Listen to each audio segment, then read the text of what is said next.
c'est un art d'être et de vivre au quotidien qui va amener la femme dans son plein rayonnement, dans sa pleine puissance de femme, dans sa verticalité.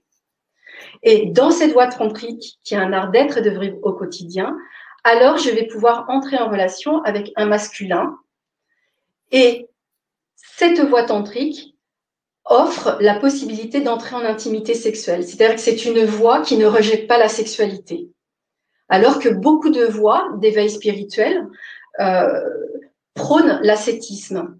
Mais en fait, l'ascétisme, ça va être une coupure. Justement, on va se couper du triangle inférieur. On va se couper du premier, deuxième, troisième chakra. C'est pas la réalité, en fait. Pour que notre corps fonctionne bien, il faut que les 7 chakras fonctionnent d'une manière harmonieuse.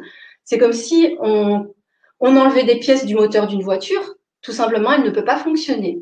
Donc, mentalement, je peux me mettre une pression intérieure et me couper, me serrer la ceinture.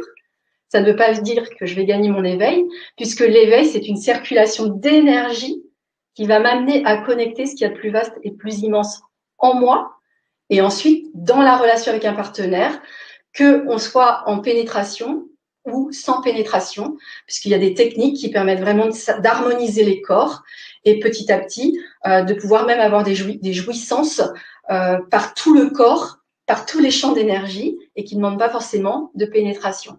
Et c'est ça qui fait que le couple est sans arrêt en découverte et en renouvellement aussi. C'est que la pérennité du couple ne dépend pas de l'érection de l'homme, en fait. Donc, c'est aussi tout le poids que ça enlève sur l'homme, en fait, d'être comme en compétition ou de devoir toujours répondre aux besoins de la femme ou de devoir toujours être garde à vous dès que la femme dit bah moi c'est là j'ai du temps, c'est maintenant quoi.